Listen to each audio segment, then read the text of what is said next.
dear aspirants, my name is Kibino IFS.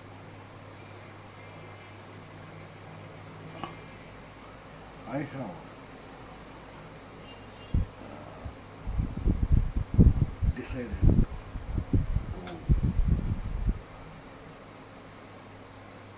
to give some YouTube classes on civil services and the process. This is the first introductory class.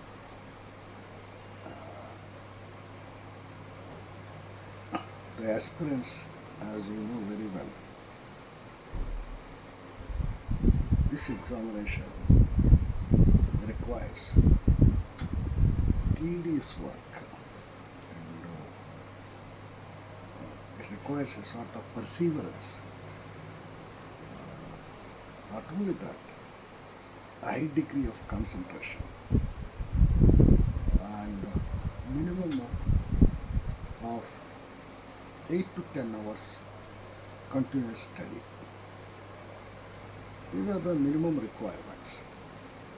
Whether you have passed in degree and post-graduation first class or second class or ordinary, it matters little.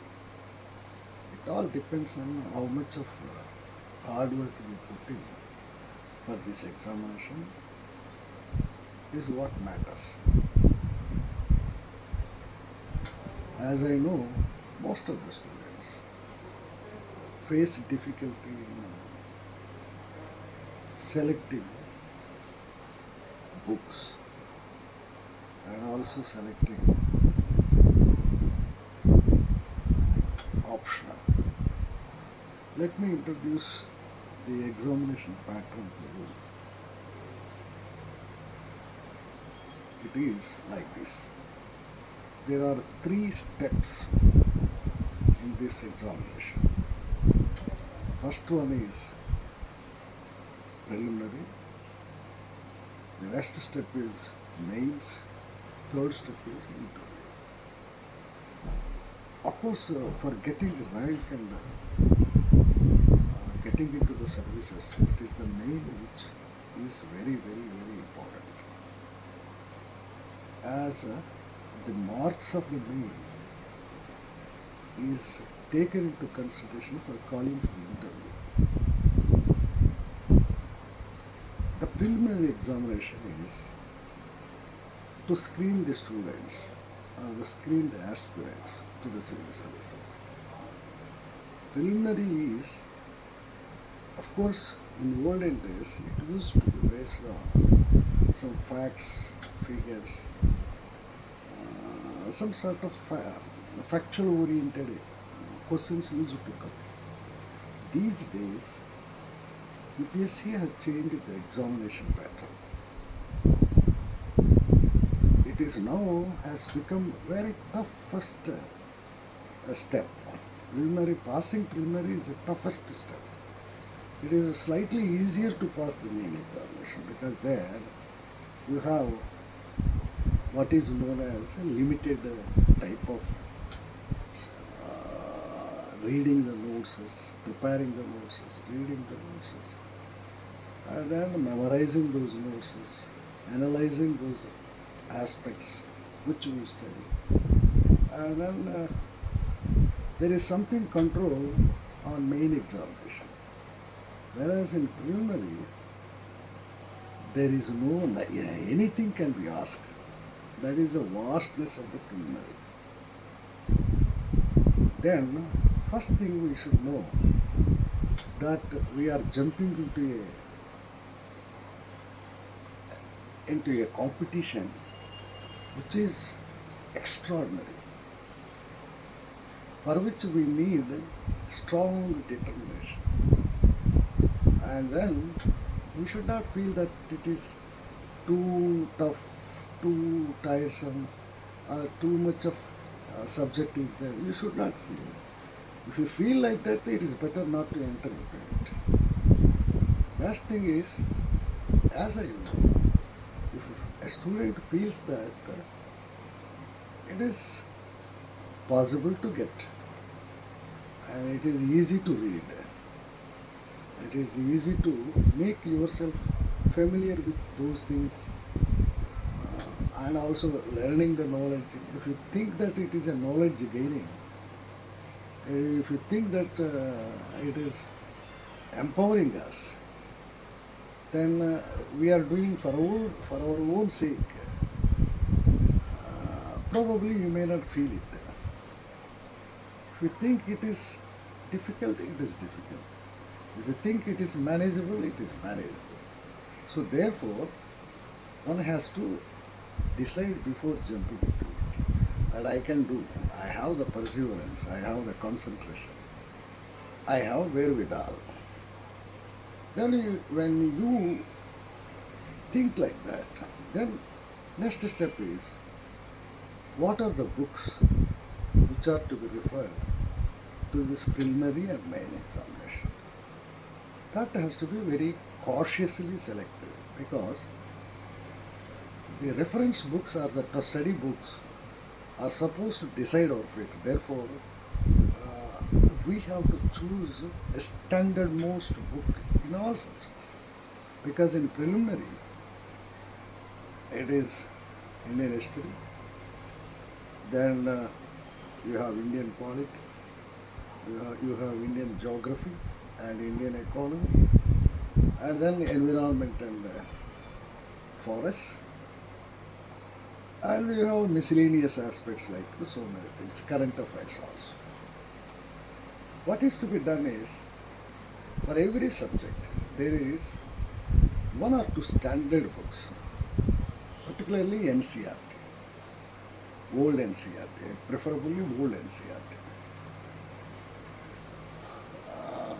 Select those books, read several times, make yourself familiar with every word in those books. They are very small books, but consolidated information is there in those books. For example, Indian history, if you take, there is a book called Ancient India, R.S. Sharma. That is maybe 11th class. And there is one more book, there is Satish Chandra's Medieval India. And there is another book, Modern India by Bipin Chandra. These three books constitute Indian history. That will be maximum sufficient to write in mains also. Not only preliminary, but also mains. Therefore, you must read those books several times. They are supposed to be the standard most books. Similarly, Indian polity. You have no book on Indian polity. NCERT, there is one book called Indian Constitution. But for exam point of view, you better refer to, there is a book called Lakshmikant, Indian Polity by Lakshmikant. It may be only one book. For preliminary, it is a must read. There is, of course, for Indian economy, you read better one book, any one book, Ramesh Singh, Indian economy by Ramesh Singh. Then geography, you invariably read what is called NCERT books. Geography, of course, it is regularly questions come there. It is examination is for approximately 200 marks. There will be 100 bits.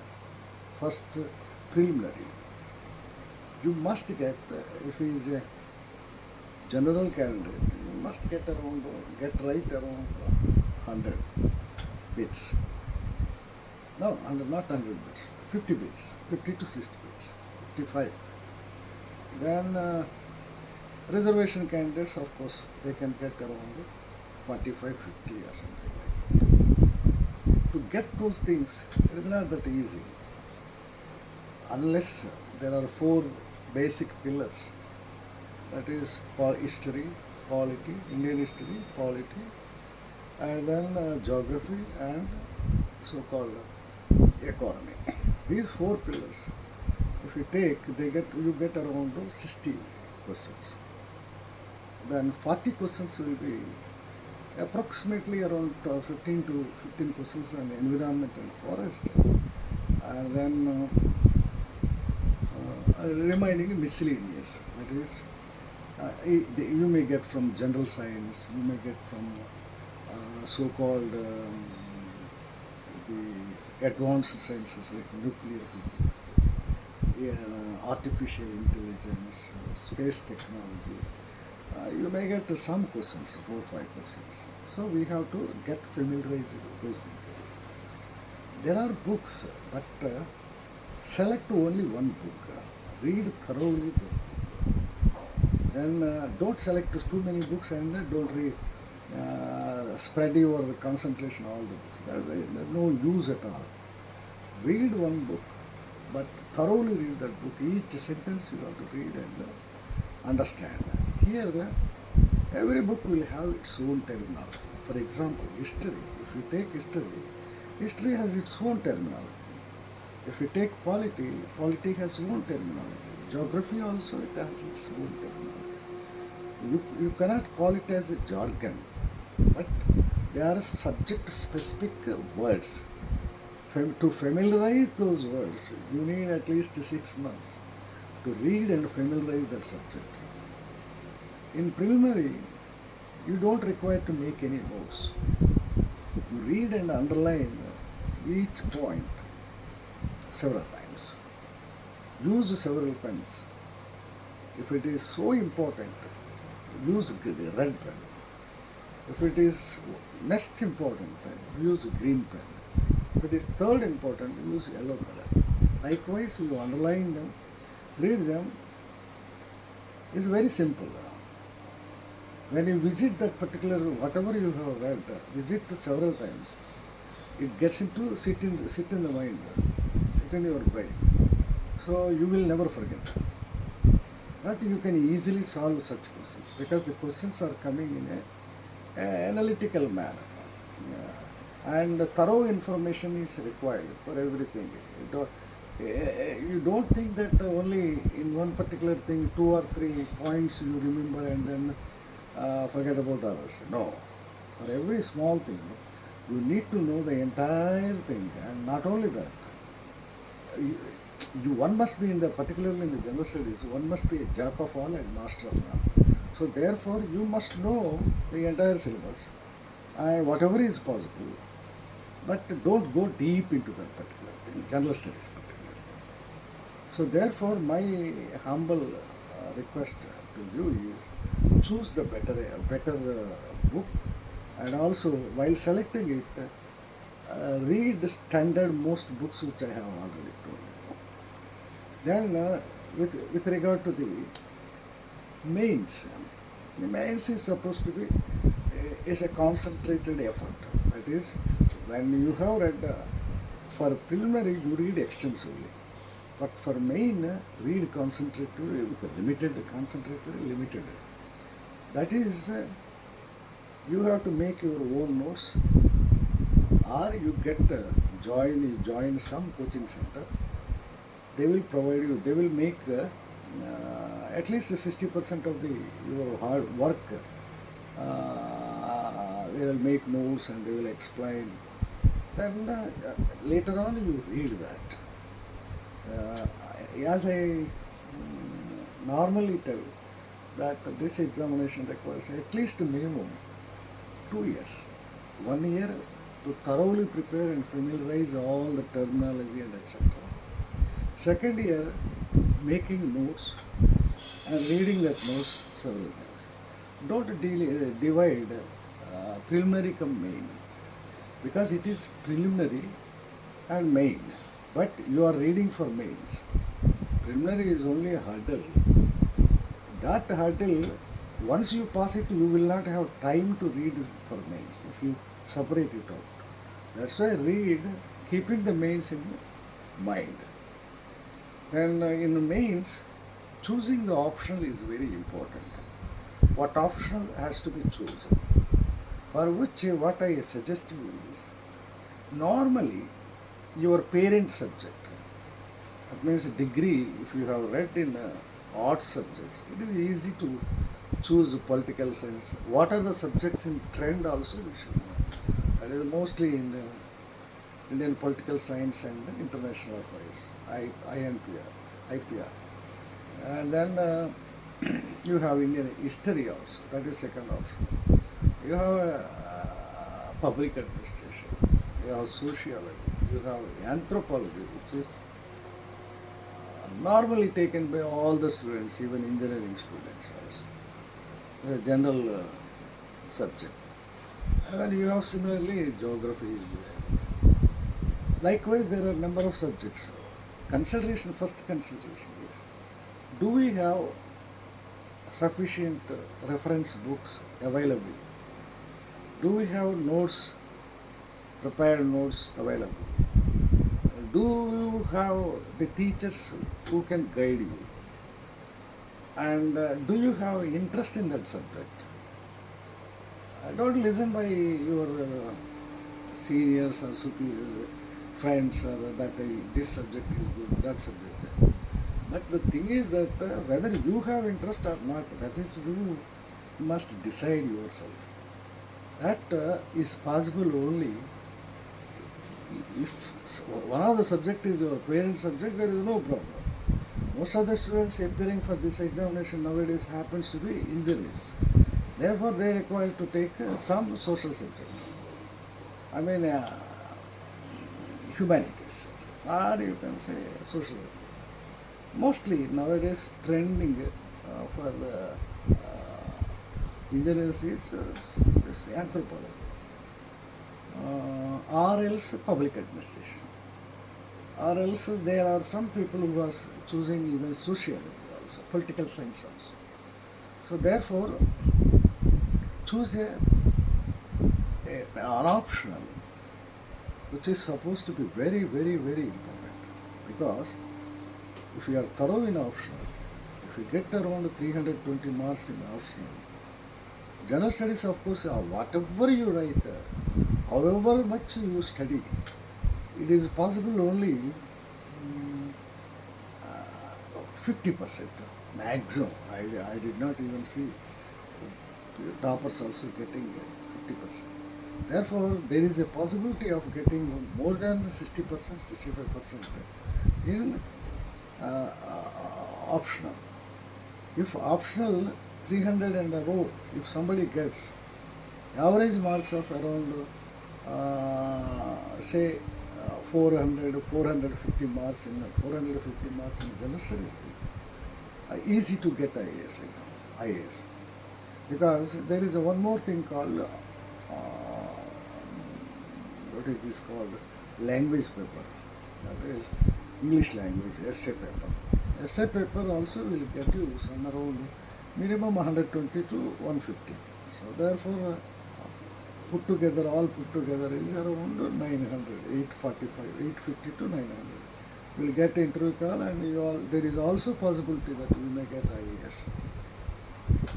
Then you have interview. Of course, once you pass the main, they will call for interview. Normally 1:2. And in interview, normally it is 250. It is around 275. 500 marks for optional, 1000 marks for GS, and 250 marks for essay. Therefore, all put together it is around 2025 marks or so. So, if you get around 1050, you are sure to get IAS. Therefore, our concentration should be, or our target should be somewhere 1100, so that we may land up around 1050 to 1100. So, choose your optional, choose your books rightly, and comfortably start reading it. Keeping 2 years before you, and you will definitely succeed. And I wish that you all succeed and write the examination. If you have any doubts, contact me and I will clear. Thank you very much.